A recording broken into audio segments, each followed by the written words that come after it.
साहूकार से एक स्त्री का रूप रखी वो गंगा बैठी हुई थी और एक पत्र लेकर आ गई। और पत्र लिया जब साहूकार से तो पढ़ा कि जी मेरे 12 वर्ष पूर्ण हो गए हैं, मेरे 12 वर्ष आज पूर्ण हो गए हैं, तो मैं आ सकती हूं।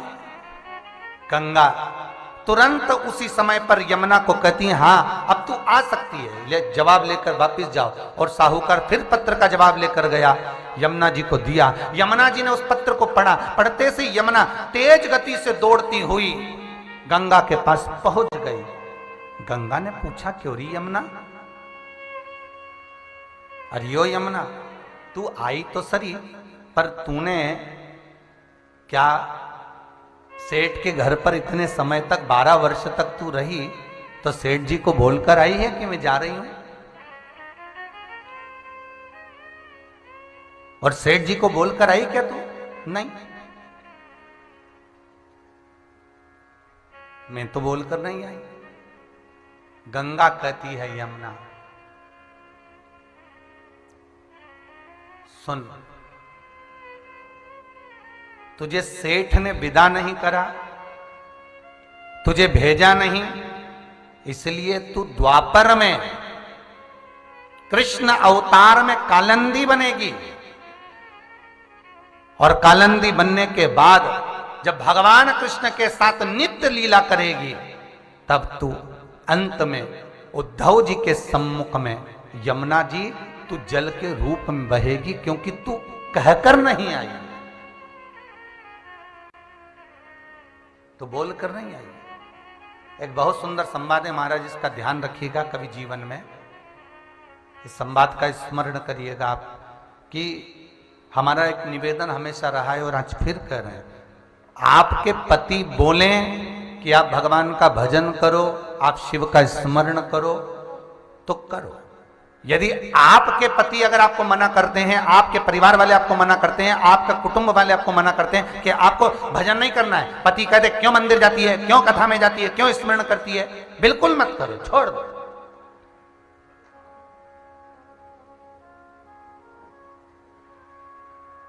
पति कौन? कल कथा में कहा था परमेश्वर। अरे जम के तो बोलो, पति कौन? परमेश्वर। वो बोल रहे हैं कि नहीं करना तुझे, मंदिर नहीं जाना, मत जाओ। फिर उससे पूछो क्या करूं, यहीं रहे, ठीक है।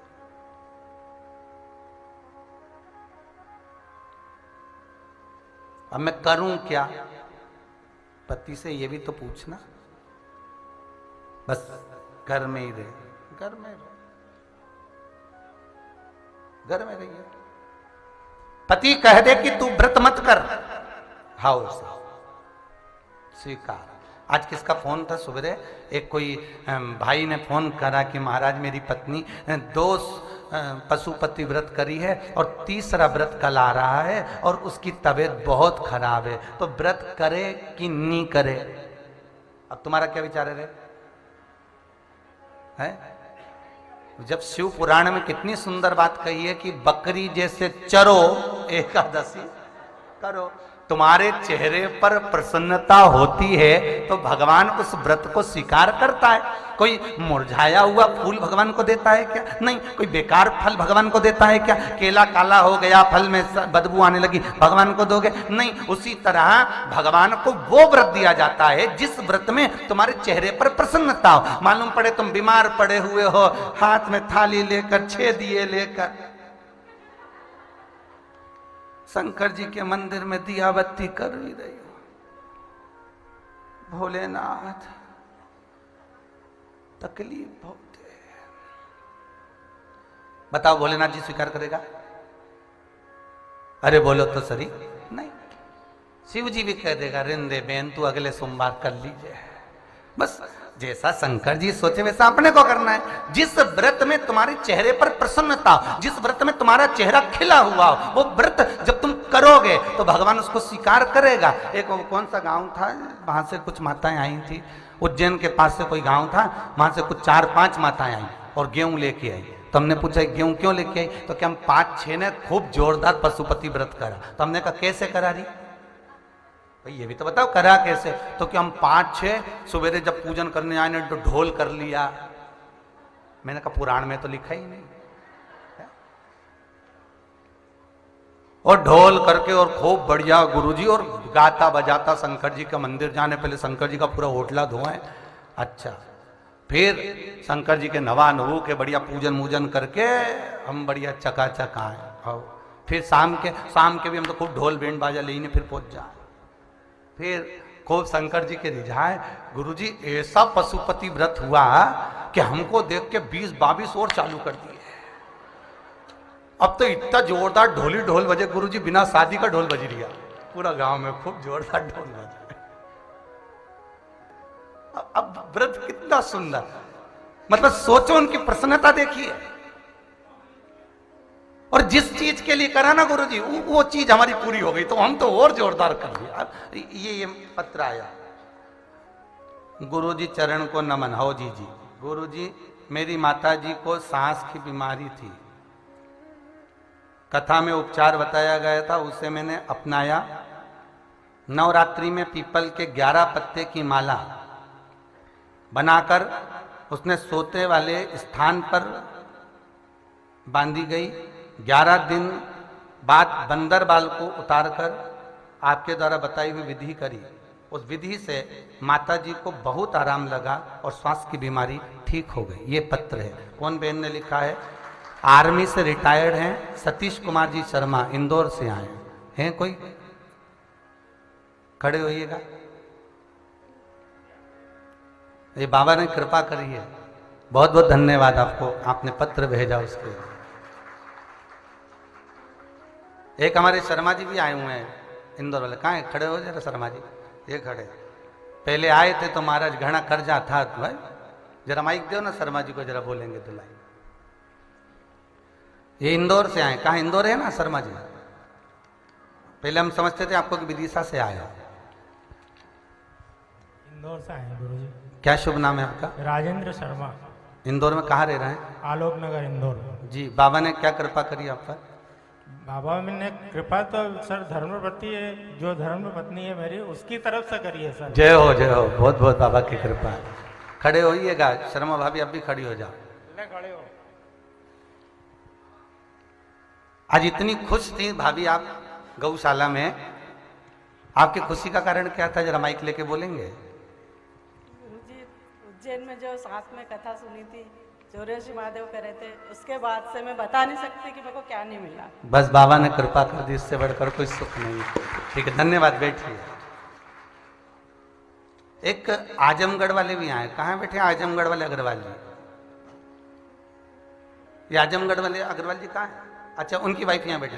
यहाँ दो जरा माइक, खड़ी हो ना भाभी जी। आज सुबह आप बता रहे थे इतनी बीमारी थी अग्रवाल जी को, सब तरह की बीमारी। क्या, कहाँ से आए? आजमगढ़ से। माइक पास में। आजमगढ़ से। क्या शुभ नाम है आपका? सीमा अग्रवाल, पति नरेंद्र अग्रवाल। जी, क्या परेशानी थी? खड़े हैं पीछे, खड़े हो जाइए, खड़े हो जाइए। अग्रवाल जी, ये पिछले साल इनकी अक्टूबर में एक्सीडेंट हो गया था, बहुत ज़्यादा तबीयत खराब हो गई थी और अल्सर और प्रोस्टेट सभी बीमारी हो गई थी। हम आपसे सावन से जुड़े थे, तभी से कथा सुनने लगे और उपाय करने लगे। मन में इच्छा थी बाबा कभी जरूर पूरी करेंगे, लेकिन अक्टूबर के बाद से अभी तबीयत बिल्कुल ठीक होने लगी है। आप कोई दवाई और अभी दिसंबर आ गया, हम कोई दवा नहीं कर रहे हैं। अल्सर प्रोस्टेट सब इनका ठीक हो गया है, सब बाबा की अपरंपार कृपा है। हर हर महादेव। ले लीजिए, ये बाबा की कृपा।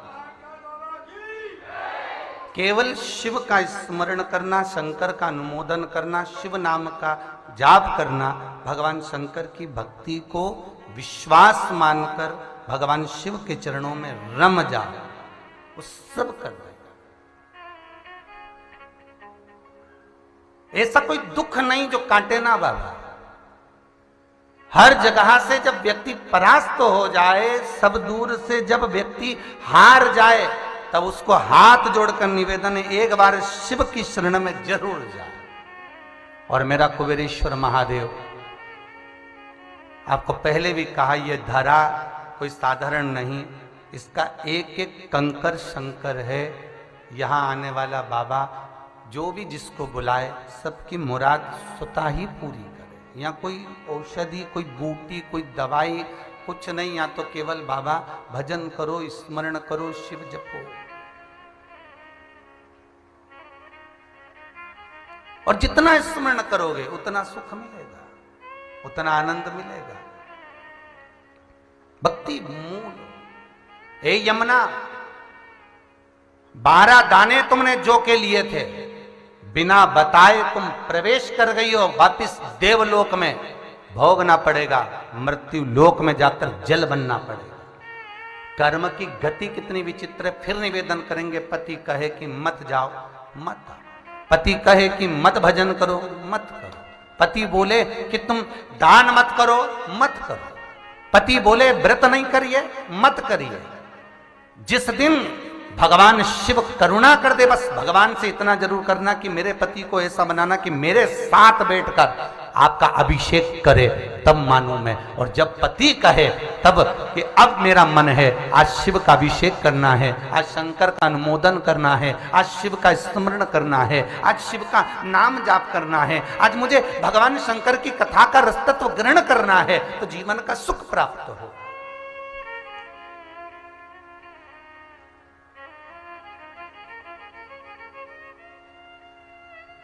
भगवान की अविरल भक्ति हमको प्राप्त हो महाराज।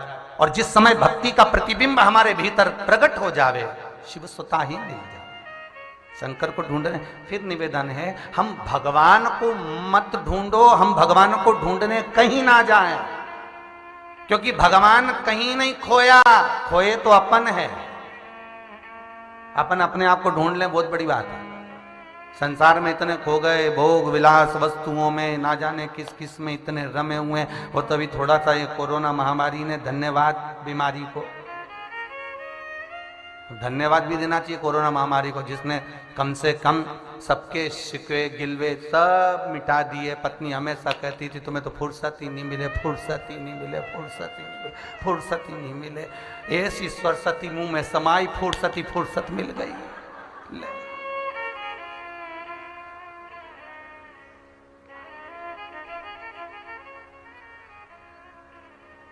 फुर्सत ही फुर्सत।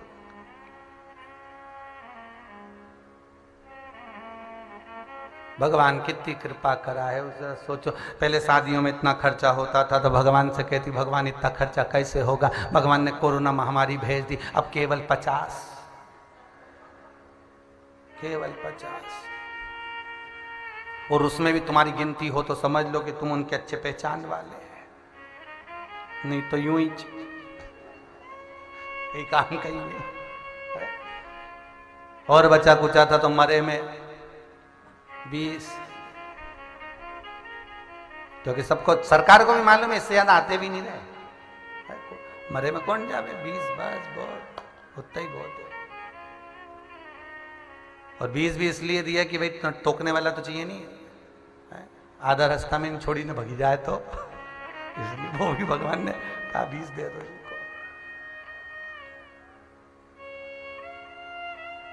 सारे रिश्ते, सारे संबंध इस कोरोना महामारी ने दिखा दिए भाई। बाप जल रहा है शमशान में और बेटा घर में बैठकर मोबाइल पे बात कर रहा है। मां मर गई, शव घर तक नहीं आया। देखिए जरा,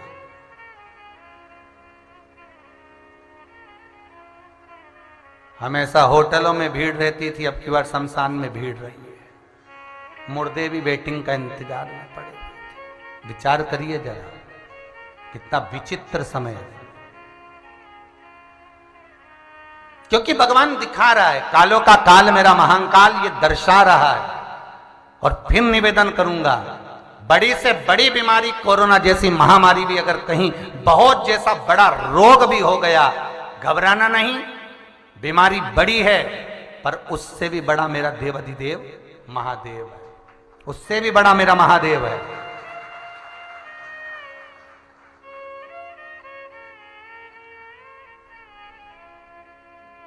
सबसे कठोर, पहले कथा में कहा था लोहा, उसकी तलवार बनती, बंदूक बनती, गुप्ती बनती, चाकू बनता, तो लोहे को अहंकार ना आ जाए कि मैं सबको समाप्त कर सकता हूं। पर लोहे से ज्यादा कठोर अग्नि जो लोहे को पिघला देती है, और अग्नि से कठोर पानी जो अग्नि को बुझा देता है, और पानी से कठोर मनुष्य जो लोटा में भर के डकार जाता है,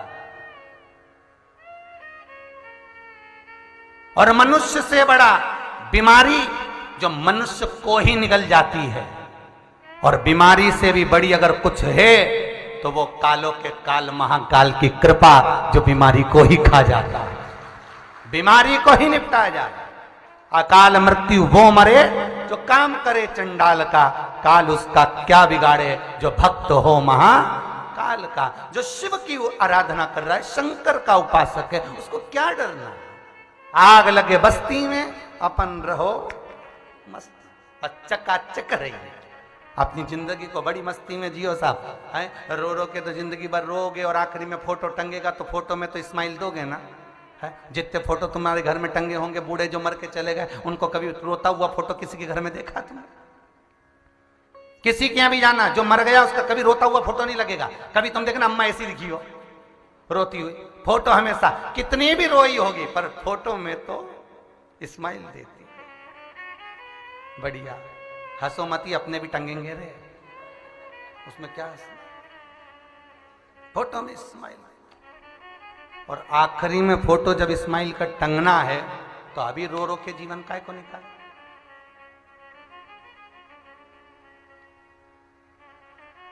क्यों रो के निकाले?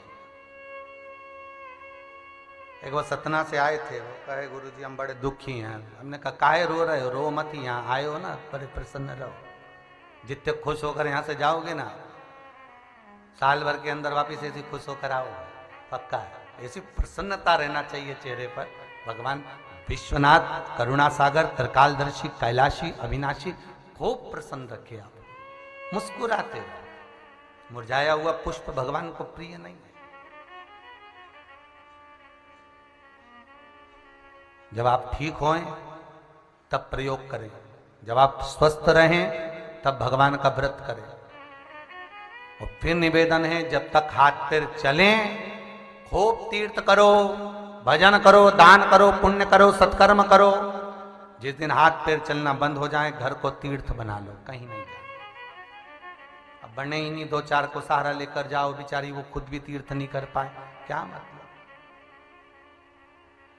भागवत जी में जड़ भरत का चरित्र आता है। राजा राहुगण पालकी में बैठकर जा रहा था, और पालकी उठाने वाले के पांव में चोट लग गई तो जड़ भरत को लगाया गया। सुनिए भागवत जी, जड़ भरत को लगाया, और जड़ भरत जब पालकी लेकर चला तो सामने से नीचे एक चींटी आ गई, जिसको देखकर लांग गया, लांगा, पालकी नीचे गिर गई। जब पालकी नीचे गिरी तब राजा राहुगण ने कहा मैं तेरे शीश को उतार दूंगा, मैं तुझे काट दूंगा। महाराज मार दो, परंतु एक बात बताओ कि तुम जा कर रहे हो पालकी में बैठकर? पालकी में बैठकर? मैं तो अपने गुरु के दरवाजे पर जा रहा हूं। जड़ भरत, जड़ मतलब पागल, और भरत को लोग पागल इसलिए कहते थे क्योंकि बड़े भाई ने लात मार कर निकाल दिया था कि तू खेत पर गया और तूने चिड़िया नहीं उड़ाई। राम जी को खेत और राम जी की चिड़िया, बाहर निकाल दिया। राजा राहुगण से जड़ भरत कह रहे हैं तुम जा कर रहे हो गुरु के दरवाजे, और गुरु के दरवाजे जा रहे हो, पालकी में बैठकर जा रहे हो। अगर गुरु के द्वार जाना है तो पैदल जाइए, तीर्थ जाना है तो पैदल जाइए, भगवान के मंदिर जाना है पैदल जाइए, नाम स्मरण करना है, भक्ति चित्त धारण करना है, पैदल जाओ। राजा राहुगण को ज्ञान दिया। राजा राहुगण बोला मैं राजा महाराजा और मैं पालकी में ना जाऊं ना, पैदल जाओ। राजन, किसी की जान दुखाकर यदि आप तीर्थ कर रहे हो तो वो तीर्थ का कोई फल है क्या? उस तीर्थ का कोई फल नहीं।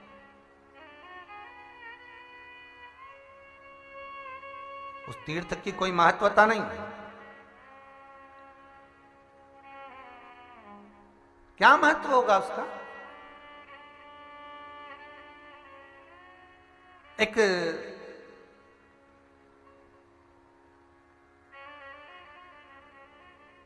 लड़का सूट बूट पहनकर ससुराल जा रहा है। एक गाय कीचड़ में फंसी हुई है।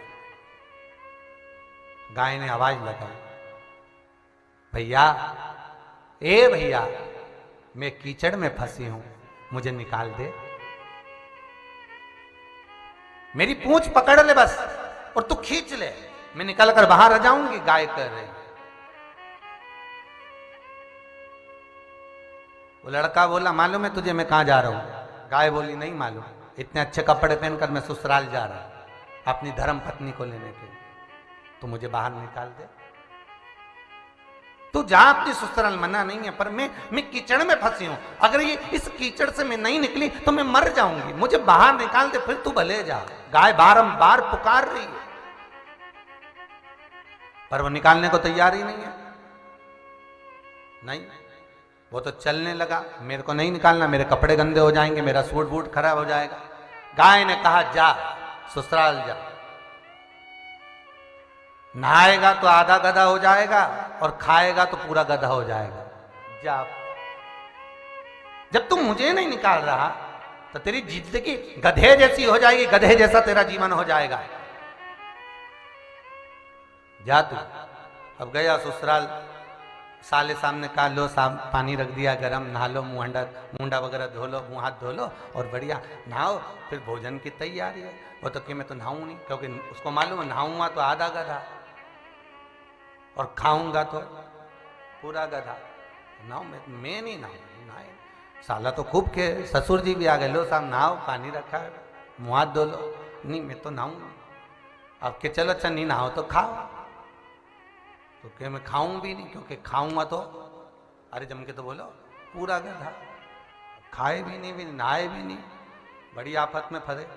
अब उसकी पत्नी खड़ी बेचारी दरवाजे के बाहर, उसको लगा ये आज इनको हो क्या गया, ना नहा रहे ना खा रहे, आखिर इनको हुआ क्या है। बड़ा चिंता में पड़ गई बेचारी वो। आखिरी मुझसे रहा नहीं गया, ये जैसे उठ के अपने कमरे में गया तो पत्नी गई और पत्नी ने जाके पूछा, बात क्या है, ना तुम नहा रहे हो ना खा रहे। पति कुछ बोला नहीं, बस मौन था। उसको लगा मैंने गाय को नहीं निकाला, उसने श्राप दे दिया। अब बोले क्या, पत्नी ने फिर पूछा हुआ क्या है, बस आखिरी में उसने बोल दिया, पर तू किसी से कहेगी तो नहीं? नहीं कहूंगी। बताओ बात क्या है। पत्नी से कहा कि मैं जब आ रहा था, एक गाय कीचड़ में फंसी हुई थी, गाय ने मुझे पुकारा था कि तुम मुझे बाहर निकाल दो। मैंने कहा मैं ससुराल जा रहा हूं, मेरे कपड़े गंदे हो जाएंगे, मैं नहीं निकाल रहा, और मैंने नहीं निकाला। गाय ने मुझे श्राप दे दिया कि नहाएगा तो आधा गधा हो जाएगा और खाएगा तो, अरे बोलो तो, पूरा गधा हो जाएगा। अब इसलिए क्या करूं? पत्नी बोले, घबराने की क्या जरूरत है, मैं तुम्हारी अर्धांगिनी, तुम तो भोजन करो, गधे हो भी जाओगे तो मैं तुम्हारा साथ दूंगा, वचन देती हूं मैं तुमको। पत्नी ने कहा, यदि दुख आने पर अगर पत्नी दूर चली जाए, दुख आने पर पत्नी अगर कहीं चली जाए तो वो फिर धर्म पत्नी क्या है? पत्नी और धर्म पत्नी में जमीन और आसमान का अंतर है। पत्नी पति को पतन के रास्ते पर ले जाती है, धर्म पत्नी पति को कुबेरेश्वर महादेव ले आती है, बस यही अंतर है। धर्म चलो सुनो तो आज संडे है तो सीहोर चलते हैं, काय के लिए थोड़ी देर। अभी शंकर जी भले नहीं बैठे पर भूमि तो वही है ना, बस मां हो के आ जाते हैं एक बार। हो चलो तो एक बार, कितना विश्वास लेकर आप बाबा के दरबार में आए हो, बाबा पूर्ण तो करता है। देखा, चलो मैं धर्म पत्नी हूं आपकी, आपका साथ दूंगी, आप भोजन करो, अगर गधे भी बन गए आपको छोड़ूंगी नहीं।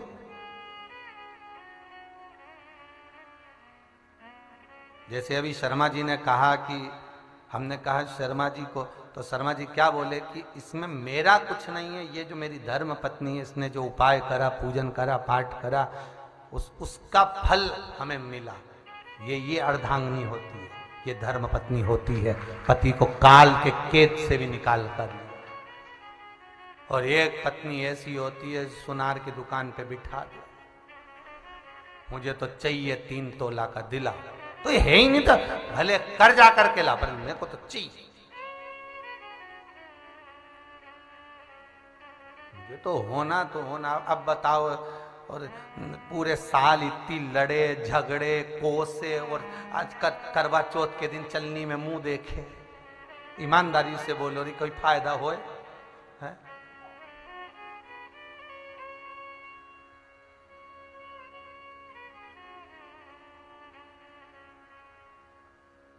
क्या फायदा? एक पत्नी के पति का जन्मदिन था, पत्नी ने सोचा झगड़ूंगी नहीं, क्योंकि आज इनका जन्मदिन है। सुबह से उठ के तैयार मैयार होकर रोज 8-9 बजे उठती थी, आज 6:30 पे उठ गई। बादाम का हलवा बनाई थी, रात के बादाम गलाई से तो लेके आ गई, लो जी हैप्पी बर्थडे टू यू, खाओ। और पति को दिया, पति ने कहा थैंक यू, धन्यवाद, लिया। सुनो, आज अच्छे से व्यवहार करूंगी, लड़ूंगी नहीं, क्योंकि तुम्हारा जन्मदिन। अब ये बोलने की जरूरत थी क्या?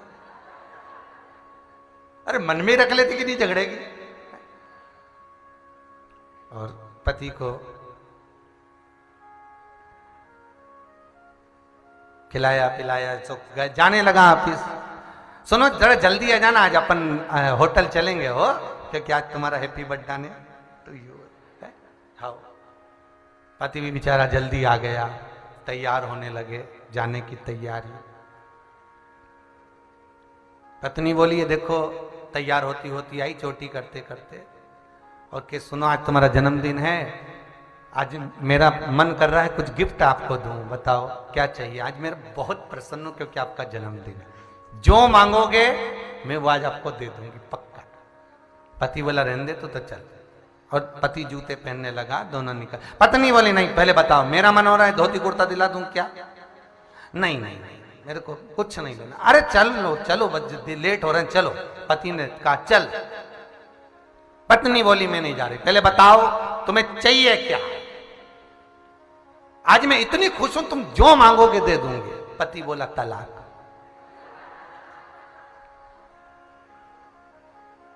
बस उसके बाद तो क्या होना है तुम्हें मालूम ही है, फिर तो तलाक। अब धर्म पत्नी वो हो जो पति को काल से भी निकाल कर लेकर आ जाए, वो धर्म पत्नी। तो कहां तुम चिंता क्यों करते हो? अगर तुम गधे बन भी गए तो मैं तुम्हें छोड़ूंगी नहीं, चिंता मत करो, मैं तुम्हारे साथ में हूं। जाओ खाना खाओ, देखें गाय ने क्या श्राप दिया। जैसे ही उसने नहाया खाया, नहाया तो आधा गधा हो गया, खाया तो पूरा गधा हो गया। अब बेटी ने अपनी माता से कहा, अब तो सब उस गधे से नफरत करें, सबने बाहर निकाल दिया, दरवाजा लगा दिया, बेटी घर के अंदर गधा बाहर। इतने में बेटी ने कहा माँ उसको बाहर मत निकाल, वो तुम्हारा दामाद। तो गधा दामाद बाहर निकाल। माँ आप विदा करो मेरी। मां कहती बेटा किसके साथ विदा करें, दामाद तो आया नहीं। मां जो गधा है बस उसी के साथ विदा करो। मां से कहकर बेटी ने जिद पकड़कर विदा ले ली। विचार करा मेरे पति को इस योनि से मुक्त कैसे करा जाए। केवल एक धर्म पत्नी ऐसी होती है जो पति को वो कितना कमा रहा है, कैसे कमा रहा है, फिर निवेदन करूंगा दुकान पर बैठकर जो आपने कमाया वो परिवार के लिए कमाया, अपनी पत्नी के लिए, अपने बच्चों के लिए। ऑफिस में बैठकर जो कमाया वो पत्नी और बच्चों के लिए कमाया, व्यापार में जो कमाया वो पत्नी और बच्चों के लिए कमाया। पर इस कथा के पंडाल में बैठकर टीवी के सामने शिव महापुराण की कथा श्रवण कर रहे हो, ये जो पुण्य की कमाई आप कर रहे हो ये पत्नी और बच्चों की नहीं, ये आपकी खुद की है। ये कभी समाप्त नहीं हो सकती, ये कभी खत्म नहीं हो सकती, ये स्वयं की आप।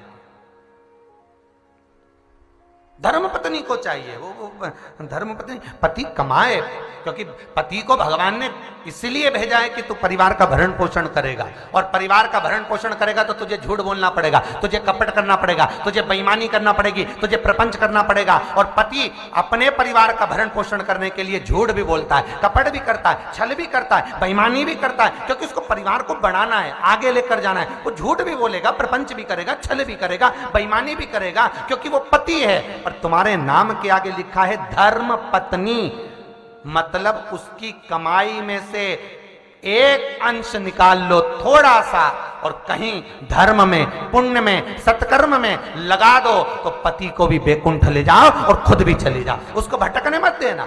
वो स्वतः, ये शिव महापुराण कहां से चालू हुई है? चंचुला देवी से।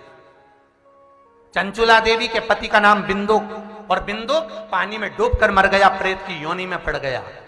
पत्नी को लगा इसकी मुक्ति कैसे होगी। चंचुला देवी को मालूम पड़ा कि काशी में जाओ, अभी मुक्त नगरी है काशी, मोक्ष नगरी है काशी, वहां जाकर भजन करो। काशी में गई, शिव महापुराण की कथा सुनी, गंगा नहाकर बाहर निकल रही थी, मर गई, प्राण छूट गए। प्राण छूटे तो पार्वती जी की सहेली बन गई। पार्वती जी ने पूछा तू मौन क्यों है, दुखी क्यों है, क्या बात है, तेरा चेहरा उतरा क्यों है? मेरा पति को मुक्ति नहीं मिली, मुझे मिल गई।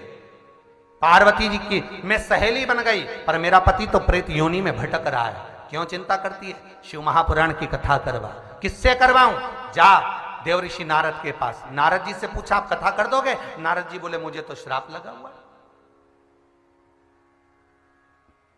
मुझे श्राप लगा है, मैं कथा कैसे कर सकता हूं, एक जगह बैठ ही नहीं सकता। फिर मेरा एक मित्र है तुमरुका, वो कह सकता है, जिसका घोड़े का मुंह लगा है, शरीर मेरे जैसा। पहुंच गए तुमरुका जी के पास, उससे विनय करा। वो कहता है कर तो दूंगा शिव महापुराण, पर तुम बेधव्य हो, विधवा। शिव पुराण में जजमान चाहिए, जोड़े से बैठे, तुम कैसे बैठोगी? रोती हुई वापिस कैलाश पर चली गई। पार्वती ने पूछा क्या हुआ? मैं जजमान नहीं बन सकती। क्यों, क्या हुआ? मैं बेधव्य। तो क्या हुआ? अगर तू जजमान नहीं बन सकती तो पार्वती जी तुरंत बोली तू शंकर की आराधना कर, शिव की आराधना। और जब तुम शिव की आराधना करोगी, शंकर की आराधना करोगी, तो शंकर जरूर करुणा करेंगे। शिव जी की आराधना करी तो भोलेनाथ जी ने पूछा क्या बात है चंचुला? चंचुला कहती मेरे को कोई जजमान नहीं मिल रहा। जजमान नहीं मिल रहा? हम है तो सही। शिव और पार्वती दोनों, शंकर और पार्वती दोनों यजमान पद ग्रहण कर रहे हैं। शिव और पार्वती दोनों यजमान बन रहे हैं,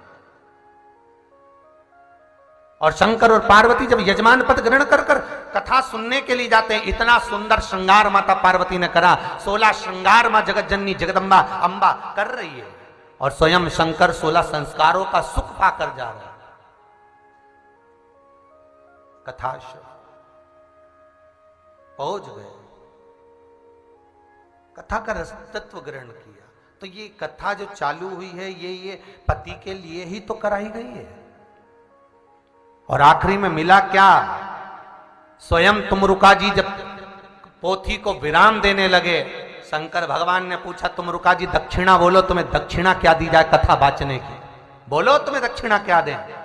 तब तुमरुका जी ने कहा भोलेनाथ अगर दक्षिणा देना चाहते हो तो शिव महापुराण की कथा में जो बेधव्य स्त्री विधवा नारी कथा को श्रवण करे, वो अगले जन्म में बेधव्य ना हो पाए, पति का उसको लोक मिले, वो अखंड सौभाग्यवती होकर जाए। शिव महापुराण की कथा जो कुंवारी कन्या श्रवण करे उत्तम वर को प्राप्त करे। जो पुरुष शिव महापुराण की कथा को श्रवण करे उसकी मनोकामना पूर्ण हो। जिस कामना से जो व्यक्ति शिव पुराण को सुने उसकी वो कामना मात्र आपकी पुराण सुनने से पूरी हो जाए। ये शिव की कथा, ये शिव की कथा केवल श्रवण करने से, केवल सुनने से। अब बोलो, एक प्रेत योनि से छुड़ाकर देव योनि में ली आती है कौन? धर्म पत्नी देव योनि में।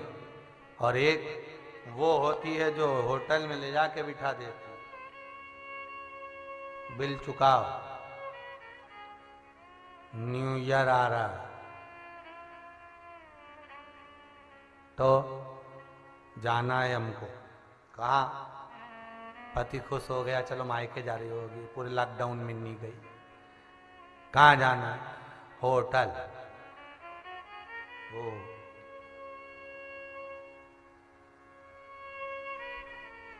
तो होटल हमको जाना है, बस इतना याद है।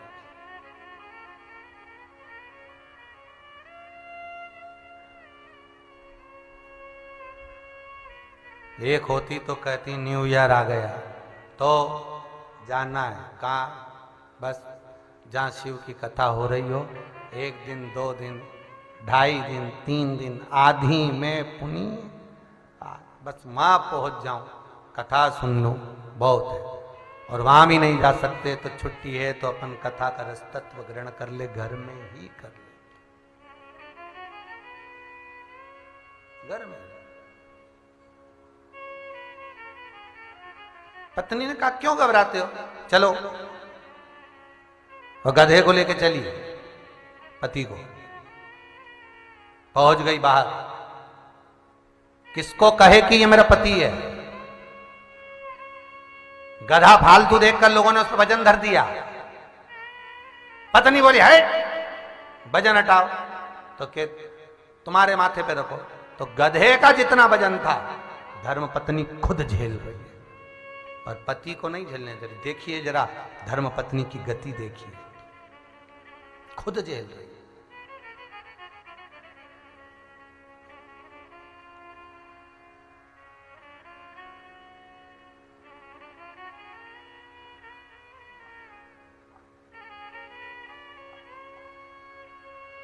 अब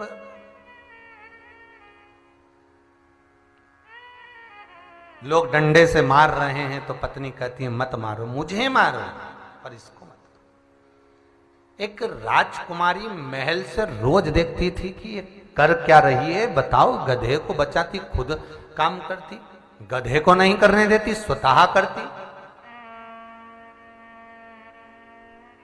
कर क्या रही है आखिर ये? राजकुमारी ने अपनी सेविका को भेजा, जाओ जरा इसको बुला के लाओ। इसने पेड़ से गधे को बांधा, पहुंच गई।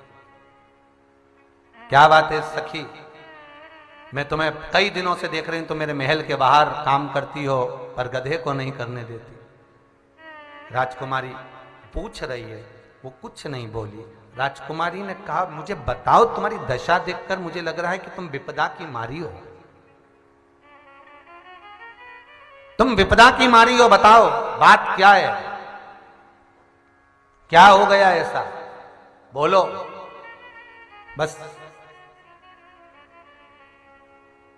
थोड़ा सा दुख है इस शरीर। क्या क्या दुख क्या है?